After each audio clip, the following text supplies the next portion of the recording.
शब्बीर का कहना है कि जराइम पेशा अफराद से किसी भी गैर मामूली वाकई की तवक्को की जा सकती है, लेकिन बाज़ औक़ात जराइम की दुनिया से दूर तक ताल्लुक ना रखने वाले भी मुजरिम बन जाते हैं।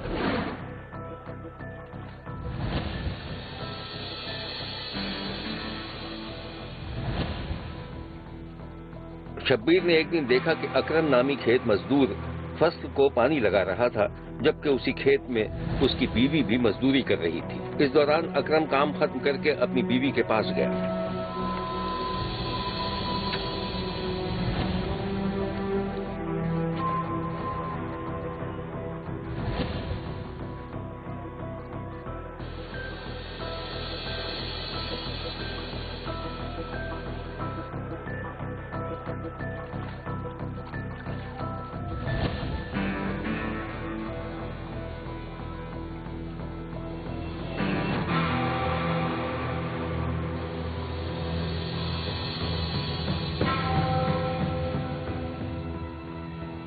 सुन। हाँ बोल। अब मेरा काम तो खत्म हो गया, चल घर चल, बस बहुत हो गया काम। बस मेरा काम भी खत्म ही हो गया, चल मैं तेरे साथ ही चलती हूँ। चल तू ये पकड़, मैं ये मवेशियों को डाल के आती हूँ। चल आजा। चल।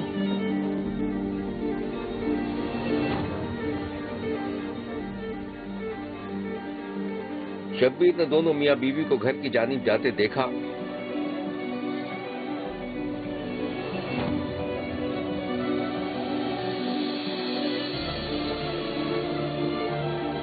घर पहुंचकर अकरम तो आराम से पलंग पर लेट गया और उसकी बीवी खाना पकाने की तैयारी करने लगी।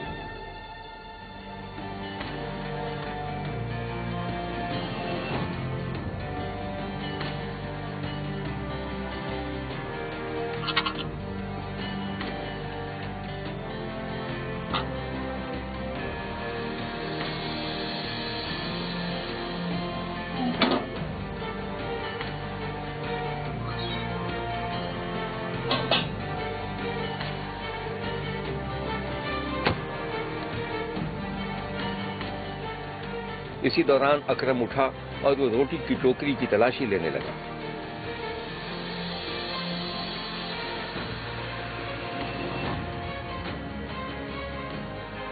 तो ये क्या खाली पड़ी है? हाँ तो क्या हो गया, सब्र कर लो, बना रही हूँ। अकरम का भूख के मारे बुरा हाल था। उसने बीवी की बात का कोई जवाब नहीं दिया तो बीवी को परेशानी लाहक हो गई। क्या हो गया, कुछ बोल भी नहीं रहे हो? मेरा दिमाग खराब मत कर, अपना काम कर, भूख लगी है मुझे।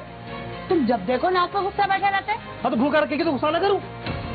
तो काम छोड़ दो, खाना बना रही हूँ ना, बन जाएगा तो दे दूंगी। जब देखो नाक पर गुस्सा बैठा रहता है। तो ये बता, वो पैसे कहाँ रखे हैं? क्यों? जो पूछ रहा हूँ तुम्हें बता बस। कौन से पैसे? कौन से पैसे? तुझे नहीं पता कौन से पैसे? मुझे नहीं पता भाई, जाओ वहीं रखे होंगे। वो वहीं कहीं कहाँ रखे हैं? तुम्हें करना क्या पैसों का? होटल में जाके खाना खाना है। और ये जो मैं बना रही हूँ ये? मुझे नहीं पता, ये तेरा खाना कब तक बनेगा। पैसे दे मुझे, खाना खाऊंगा जाके।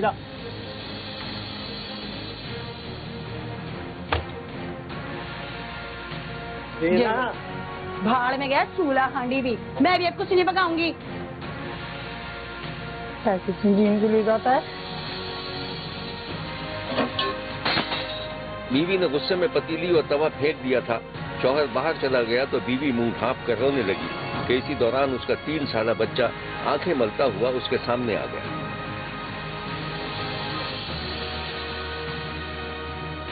इधर आ मेरा बच्चा। बेटा तू ही समझाना अपने बाप को, छोड़ के चली जाओगी ना एक दिन, बस तुम्हें पता लगेगा। तुझे भूख लगी है, चला मेरे साथ। शब्बीर ने देखा कि माँ अपने बेटे को सीने से लगाकर रो रही थी, जैसे वो बहुत दुखी हो। क्या हुआ भाई? शमा, तुम मेरी छोटी बहन हो, मुझे अच्छा तो नहीं लग रहा। असल में मुझे 4000 रुपए की जरूरत है। तुम्हारी भाभी के लिए डॉक्टरों ने बड़ी महंगी दवाइयाँ लिख दी हैं। मैं वादा कर रहा हूँ मैं तुम्हें वापस कर दूंगा। मेरे पास भाई इतने पैसे तो नहीं होंगे, मगर ये 1000 रुपए तक हैं। आप ये रख लें, मैं घर जाके देखूंगी, शायद और भी मिल जाए। अल्लाह तुम्हें सलामत रखे। तुम्हारी भाभी शायद सो गई हैं। हाँ भाई, अच्छा मैं भी घर चलती हूँ। आपको अकरम के दिमाग का तो पता ही है, बहुत गुस्सा करता है। हाँ वो तो मुझे पता है, मगर उससे कहना सीधा हो जाए। मैं चलती हूँ, आप भाभी का ख्याल रखिएगा। ठीक है, अल्लाह हाफिज।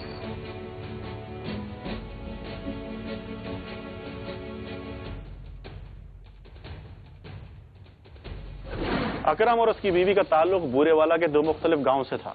दोनों खेत मजदूर थे। कुछ अर्से पहले उनकी शादी हुई थी, जिससे उनका एक 3 साला बेटा था। एक तो ये छोटा सा खानदान बदतरीन गुर्बत का शिकार था, और उस पर अकरम गुस्से का भी तेज था। उसे खास तौर पर अपने ससुराल वालों से शिकायत थी कि वो उसकी बीवी से कुछ न कुछ रकम हथियाते रहते थे। एक दिन दोनों मियाँ बीवी का मूड निस्बतन अच्छा था। तुम्हें पता है भाभी की तबीयत बहुत खराब है। हाँ मालूम है। तो तुम देखने भी नहीं गए हो? क्यों, मेरे देखने से ठीक हो जाती हो? क्या हो गया तुम्हें? इंसान एक दूसरे को दुख दर्द में पूछ ही लेता है।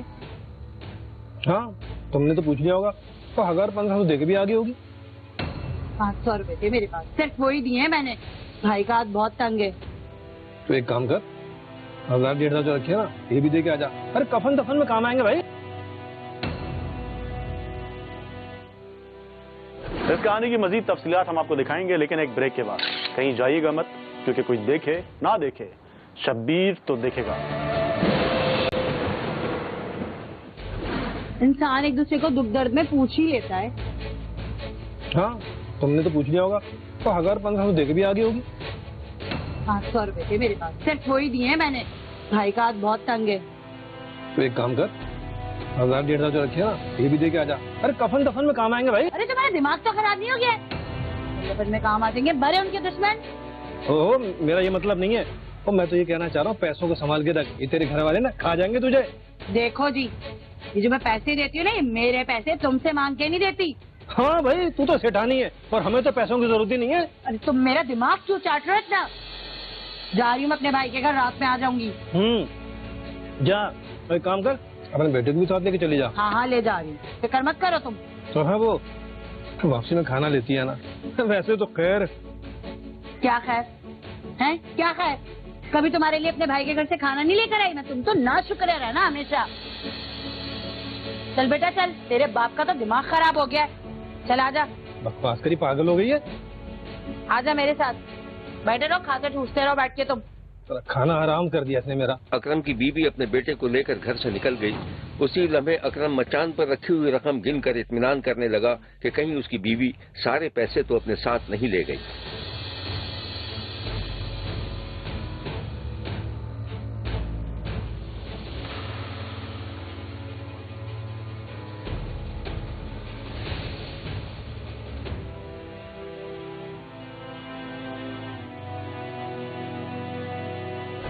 गुर्बत और तंगदस्ती ने दोनों मियाँ बीवी से रिश्तों की लताफत छीन ली थी, और बदगुमानियों में जिंदगी गुजारने वाले अकरम के नर्म मिजाज में गुस्सा बढ़ता जा रहा था। एक दिन शब्बीर ने देखा कि अकरम की बीवी अपनी भाभी का सर दबा रही थी कि ऐसे में उसके भाई ने इशारे से उसे अपने पास बुलाया।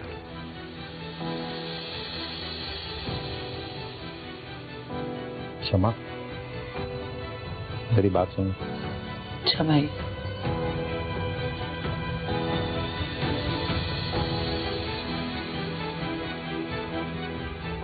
कुछ दिनों बाद अकरम की बीवी की भाभी का इंतकाल हो गया, तो वो भाई के घर चली गई। भाई के पास कफन दफन के भी पैसे नहीं थे। शब्बीर ने देखा कि शमा का भाई लाश के सराहने बैठा आंसू बहा रहा था कि बहन ने उसको दिलासा दिया और उसे एक तरफ ले गई। ये क्या हो गया? मुझे छोड़ के चली गई। क्या करूँगा मैं? भाई मेरी बात सुन। छोड़ दो मुझे, छोड़ दो, अकेला छोड़ दो मुझे। भाई उठ के मेरी बात सुने तो। मेरे साथ चले, हौसला कर।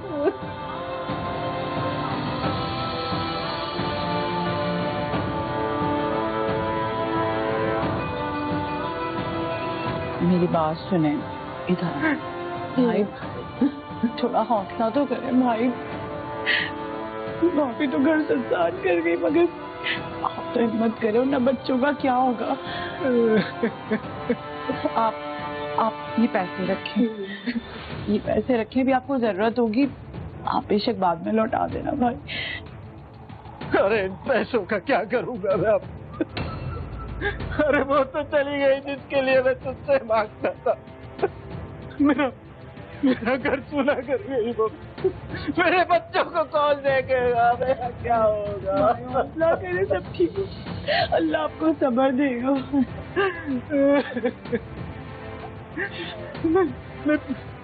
मैं करूंगा क्या? मैं भी अब नहीं जीना चाहता। मैं मरना चाहता हूँ, मैं मरना चाहता हूँ। जाए भाई, जाए, आपको संभाल ले, जाए। ठीक है, मैं चाहता हूँ। कफन दफन का भी इंतजाम करना है। ये पैसे ले, जाए। तू भी जरा महल्ले वालों को बता दे।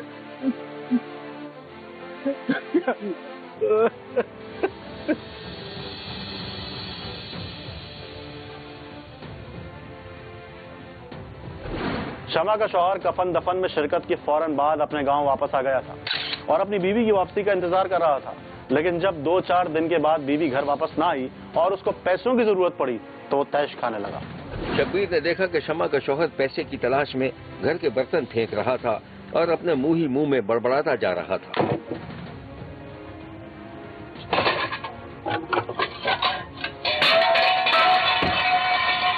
शमा का शौहर बड़बड़ाहट के साथ बर्तन फेंकता जा रहा था।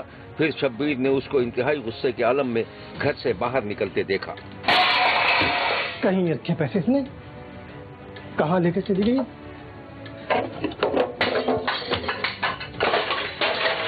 देख, अरे देखे आगे को अपने निकलने भाई को।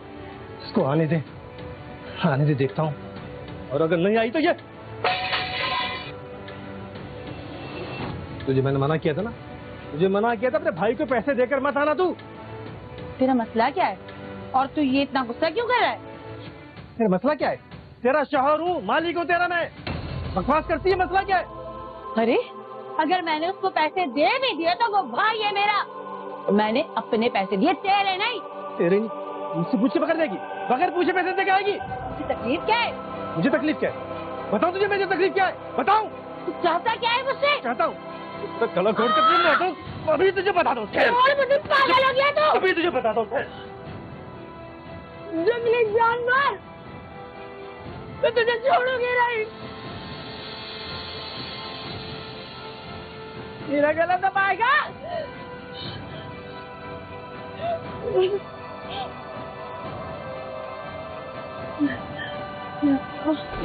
अकरम लड़ झगड़ कर अपनी बीवी को घर ले आया था और फिर दोनों के दरमियान पैसे के तनाजे पर झगड़ा शुरू हो गया। बात बढ़ते बढ़ते इस हद तक पहुंच गई कि अकरम ने एक तेज धार आला उठा लिया और अपनी बीवी पर चढ़ दौड़ा। बीवी खौफजदा होकर चीखती रही और इस दौरान अकरम ने तेज धार आले से वार करके अपनी बीवी को मौत की घाट उतार दिया। यह है अकरम और यह है उसकी सीधी सादी खुदा तरस देहाती बीवी, जिसे शौहर ने तैश में आकर कत्ल कर दिया था। पुलिस ने मुलजिम को गिरफ्तार कर लिया था। अकरम लंगड़ियाल उसका नाम है और उसने अपनी बीवी को कसी का वार करके उसका गला काट दिया। एक उसका बेटा है। हमने मुलजिम को गिरफ्तार कर लिया है, मुलजिम को जेल भिजवा दिया है।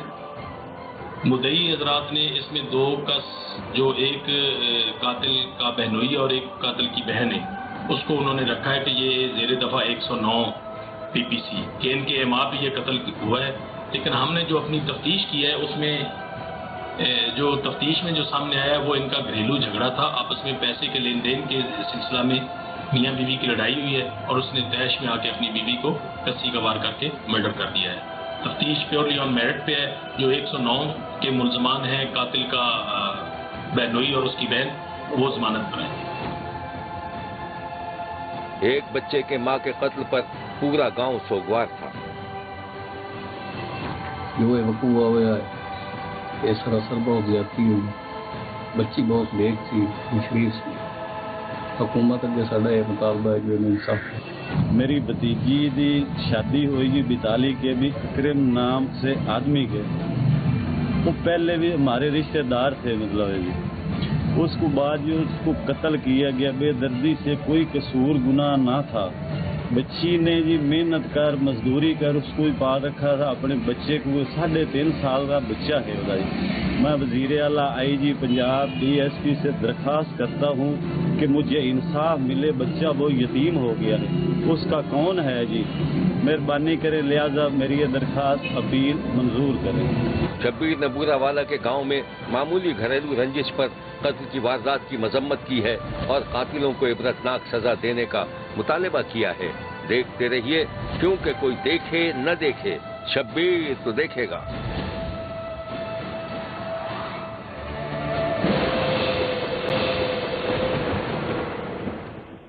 मुल्तान का एक दिहाड़ीदार मजदूर दिल के आरिजे में मुब्तला हुआ तो घर में फाकों की नौबत आ गई। बच्चे अभी छोटे थे और उनमें कोई लड़का नहीं था।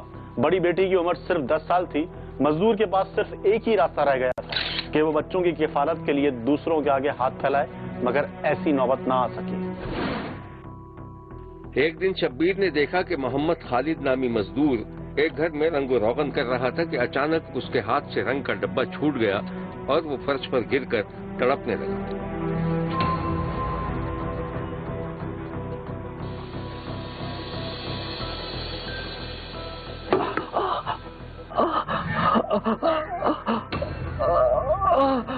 अरे क्या हुआ खालिद भाई, क्या हुआ आपको?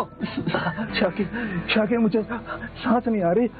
मेरे सर में पूरा यहाँ दर्द हो रहा है, पूरे हाथ में दर्द हो रहा है। अरे जल्दी कोई है यहाँ पर? अरे कोई जल्दी आओ अस्पताल।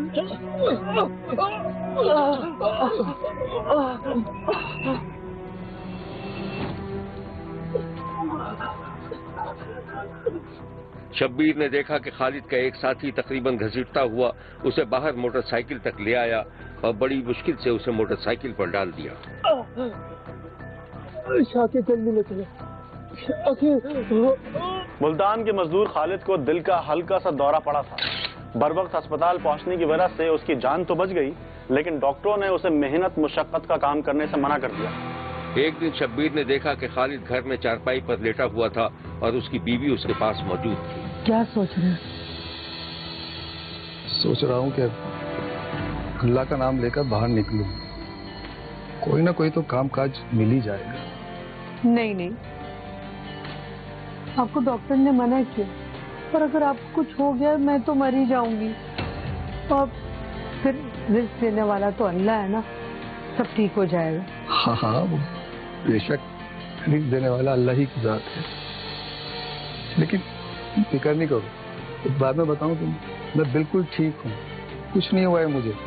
बस मुझे तुम आज काम पे जाना है। जिस वक्त ये दोनों मियाँ बीवी आपस में बात कर रहे थे, उनकी 10 साला बेटी एक कोने में बैठी सब कुछ सुन रही थी। अल्लाह भी पता नहीं कैसी किस्मत दिखता,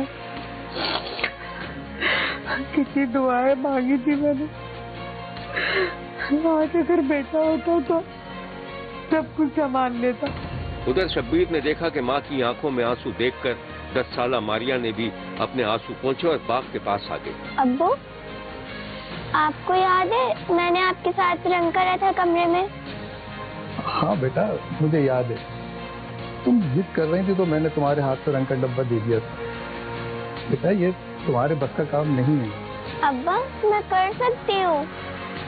अरे मारिया बेटा, कैसी बातें कर रही? कभी लड़कियों को देखा मजदूरी करते हुए? तुम अगर घर से बाहर निकलोगी तो लोग किस तरह की बातें करेंगे? अम्मा, मुझे कोई कुछ नहीं कहेगा। अच्छा, ले जाऊंगा। तो पहले दुआ तो कर, तेरा बाप काम काज के काबिल तो हो जाए, फिर ले जाऊंगा तुझे। नहीं अब्बू, बस आप काम नहीं करेंगे। देखा आपने, हमारी बेटी को कितना ख्याल है ना हमारा। अरे तुम मुझे समझाओ, कुछ नहीं हुआ है मुझे। बीमारी तो आनी जानी थी, कोई मसला नहीं। अच्छा, तुम ऐसा करो, कुछ खाने को है तो मुझे ला। मैं जरा बाहर जाऊँ ठेकेदार के पास।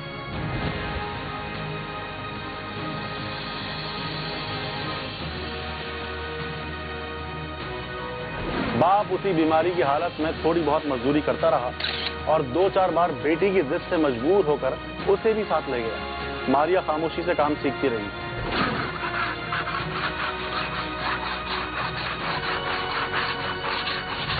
एक दिन शब्बीर ने देखा कि मारिया का बाप एक घर की दीवारों पर रंग करने से पहले उसे रेगमाल से साफ कर रहा था कि उसकी बेटी 10 साला मारिया जिद करने लगी कि वो ये काम करेगी।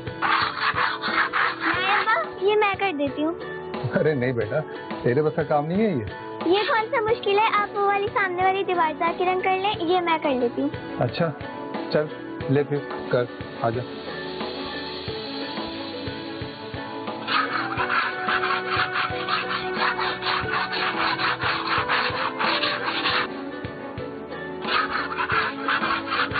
मारिया रेगमाल से एक दीवार साफ करने में मसरूफ हो गई और उसका बाप दीवार को पेंट करने के साथ साथ बेटी की तरफ भी देखता रहा और उसे शाबाशी भी देता रहा।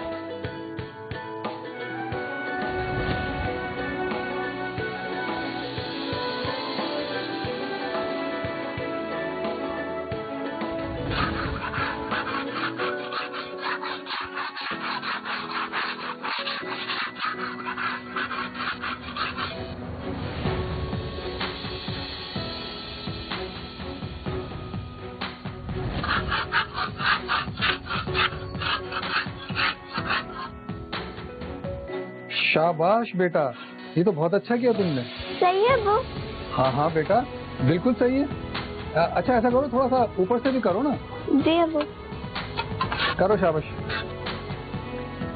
मारिया ने कमरे में मौजूद घोड़ी खिसकाई और उस पर चढ़कर दीवार की घिसाई करने लगी। एक बार तो घोड़ी का तवाजुन भी बिगड़ गया और मारिया गिरते गिरते बची।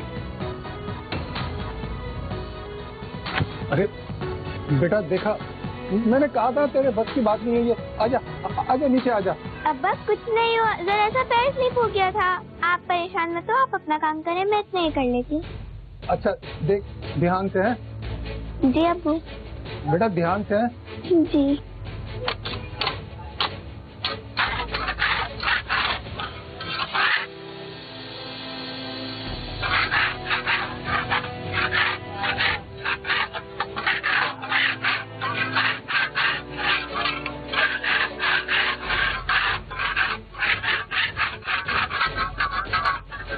मारिया का बीमार बाप जब तक हिम्मत ही काम करता रहा। इस दौरान मारिया पढ़ाई छोड़ छाड़कर काम सीखती रही और फिर उसने बाप को सख्त काम करने से मना कर दिया।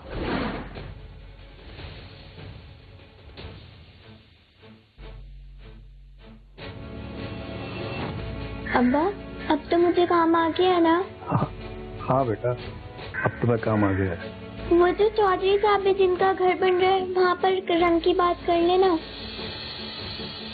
नहीं बेटा, तुम सारा घर नहीं कर पाओगे। अब वो करने देना। नहीं बेटा, अगर तुम इस तरह काम करोगी तो लोग क्या कहेंगे बेटा? अब वो कुछ नहीं कहेंगे। ऐसा करिएगा, आप मेरे साथ चलिएगा और आप वहाँ बैठिएगा, मैं काम कर लूंगी।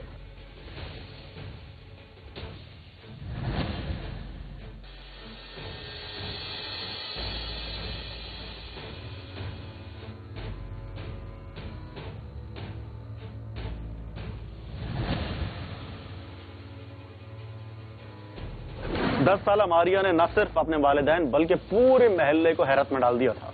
वो छोटे छोटे काम पकड़ती रही जिससे उससे घर का खर्च चलने लगा।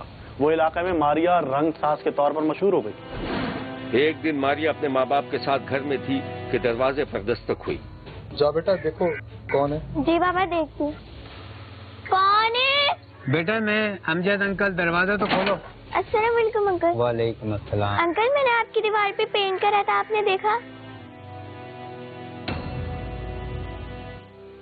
इस कहानी की मजीद तफसीलात हम आपको दिखाएंगे, लेकिन एक ब्रेक के बाद। कहीं जाइएगा मत, क्योंकि कोई देखे ना देखे, शब्बीर तो देखेगा। कौन है? बेटा मैं अमजद अंकल, दरवाजा तो खोलो। अस्सलाम वालेकुम अंकल। वालेकुम अस्सलाम। अंकल मैंने आपकी दीवार पे पेंट करा था, आपने देखा? हाँ बेटा वही तो बताने आए हो। माशाल्लाह आपने कमरे में 4 चांद लगा दिए। देखा अब्बा, आपकी बेटी की तारीफ। अरे एक साहब, अंदर आए ना, अंदर आए। अरे नहीं भाई, मैं बच्चे की मजदूरी देने आया था। अंकल मजदूरी देकर चला गया तो मारिया नोट मुट्ठी में दबाए सीधी अपनी माँ के पास पहुँच गई। अम्मी तुम कहती थी ना अगर तुम्हारा बेटा होता तो। अरे मेरी बेटी, सबके जाऊं, अल्लाह तुम्हारे नसीब अच्छे करे। ये पैसे बेटा अब्बू को दे।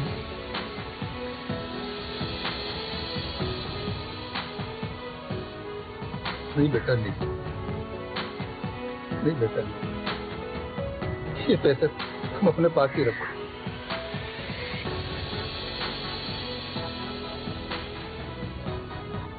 पैसे को अपने पास ही रखो।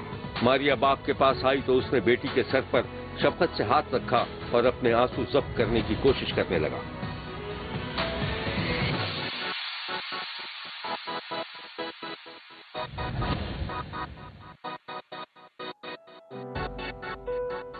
देखते देखते वक्त गुजरता चला गया और मारिया मेहनत मजदूरी करते करते 16 बरस की हो गई। उसकी पढ़ाई छूट गई थी, लेकिन उसने अपनी एक सहेली से पढ़ना भी शुरू कर दिया था।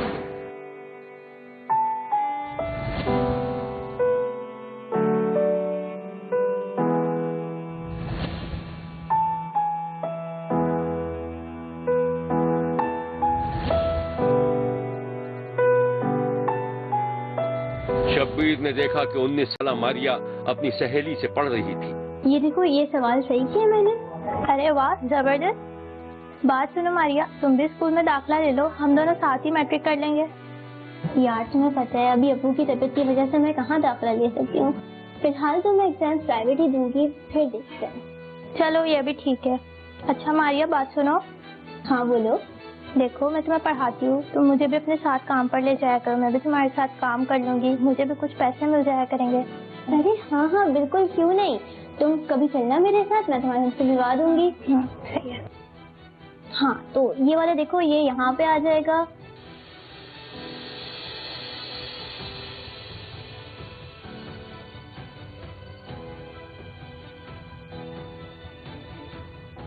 मारिया को अब लोग इसलिए काम देने लगे थे कि वो बहुत मेहनत और लगन से किसी माहिर पेशेवर की तरह काम करती थी। घर के हालात में कुछ बेहतरी आ रही थी, छोटे भाई बहनों की तालीम भी चल रही थी और बाप का थोड़ा बहुत इलाज भी हो रहा था। ये है वो मनाजिर जब एक दिन मारिया अपनी सहेली को भी अपने साथ काम पर ले गई। मारिया का बाप भी बेटी की मदद के लिए मौजूद था। शब्बीर ने देखा कि मारिया पूरी दिलजमई के साथ दीवारें चमका रही थी। उसके चेहरे पर बला की संजीदगी थी। मारिया के इन्हिमाक और लगन में उसकी हम उम्र बच्चियों के लिए एक पैगाम सा दिखाई दे रहा था कि अपने पांव पर खड़े होकर जीना सीखो, कौन क्या कहता है इसकी परवाह न की जाए। ये मनाजिर जरा तफसील से देख लीजिए।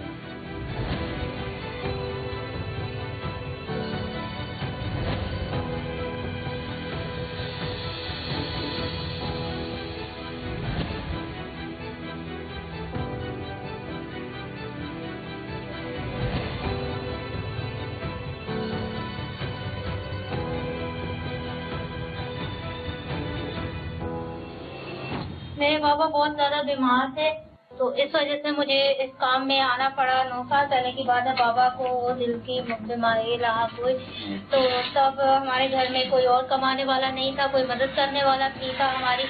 तो मैंने खुद अपने बाबा से कहा कि बाबा आप ठेका लें, मैं काम करूंगी, मैं आपका बेटा बन के दिखाऊंगी। तो बाबा ने काम लिया और मैं इस काम में आ गई। लोगों ने बहुत पसंद किया मेरे इस काम को और फिर मैंने इस काम को जारी रखा और आगे से आगे बहुत सारा काम सीख लिया। मेरा कोई भाई नहीं है, हम 4 बहनें हैं, मैं सबसे बड़ी हूँ, मुझसे छोटी 3 बहनें हैं। मेरे घर की कफालत की जिम्मेदारी मुझ पर है और मैं खुद घर का काम, सारी कफालत मैं खुद करती हूँ। अपनी बहनों का पढ़ाई का खर्चा, घर का खर्चा, अपनी अम्मी अबू की दवाई का खर्चा, अपने घर के अखराजात सब मैं खुद उठाती हूँ। मेरी मम्मा को बेटे की कमी क्यों महसूस हो रही है मेरे होते हुए? क्या मैं बेटा नहीं बन सकती? मैंने अपनी मम्मा को बेटा बन के दिखाया और शुक्र अल्हम्दुलिल्लाह कि आज मैं वाकई अपनी मामा का बेटा बन चुकी हूँ। मेरी मम्मा को मुझ पर फख्र है कि मैं अब बेटे की तरह अपने घर को चला रही हूँ। और बच्ची ने देखा कि भी हम बहुत तंग हैं, तो बच्ची ने खुद कहा कि भी पापा आप काम लें और हम मिल के काम कर लेते हैं, अगर आपसे नहीं होगा तो मैं कर लूँगी। तो मैं उस वक्त वैसे ही रोना आ गया कि मेरी बच्ची का जो जज्बा है, काम मिल गया था तो उसमें फिर बच्ची मेरी हेल्पर बन के मेरे साथ आई। उसकी कोशिश यही थी कि मैं काम करूं। मुझ में भी जितनी हिम्मत थी मैंने भी काम किया, बच्ची ने भी किया। अल्लाह ने रहमत की, हमने काम किया, ये काम हमने कर लिया। फिर आस्ता आस्ता बच्ची मेरे साथ चलती रही। आजकल के जो लड़के काम करते हैं माशाल्लाह उनसे ज़्यादा जो हिम्मत से काम भी ज़्यादा है, एवरेज भी काम की ज़्यादा देती है और काम को समझती भी ज़्यादा है। जी तालीम तो ये है कि भाई एक जो मुस्तकिल होता है किसी स्कूल में वो नहीं है, क्योंकि हम एक किराएदार हैं, एक जगह पे रह नहीं सकते, कभी साल कहीं पे 6 महीने कहीं पे, तो इसलिए एक जगह पे कहीं भी नहीं पढ़ाई इसकी हो गई। जहाँ भी रहते हैं हम आस पड़ोस में कोई ना कोई सहेली बन जाती है, कोई पढ़ी लिखी, वहाँ से ये ट्यूशन लेती हैं। मेरी दूसरी बच्चियाँ भी माशाल्लाह कुरान पाक पढ़ी हुई हुई हैं, कुरान पाक भी पढ़ लिया और उर्दू इंग्लिश की जो ट्यूशन जो है वो पढ़ती हैं, बस इनके पास कोई डिग्री नहीं है। गुज़श्ता 9 बरस से मेहनत मजदूरी करने वाली 19 साला मारिया की मेहनत मशक्कत की खबर जब आला हुक्काम तक पहुंची तो पंजाब के वजीर आला की तरफ से माली इमदाद का भी ऐलान किया गया, जो डिप्टी कमिश्नर के तवस्सुस से मारिया को पहुंचा दी गई। ये है वो मनाजिर। शब्बीर का कहना है कि हुकूमत पंजाब ने एक इज्जतदार मजदूर बेटी की मदद करके अच्छा इकदाम किया है।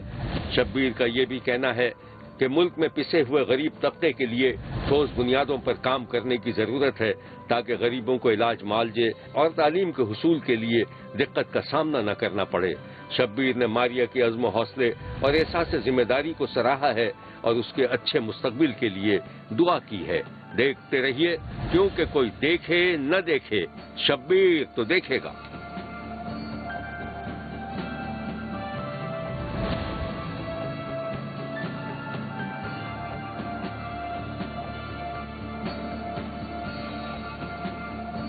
शब्बीर का कहना है कि वो देख रहा है और मुसलसल देखता रहेगा। मुल्क भर से मजीद कहानियों और उनकी तफसीलात के साथ फिर मुलाकात होगी।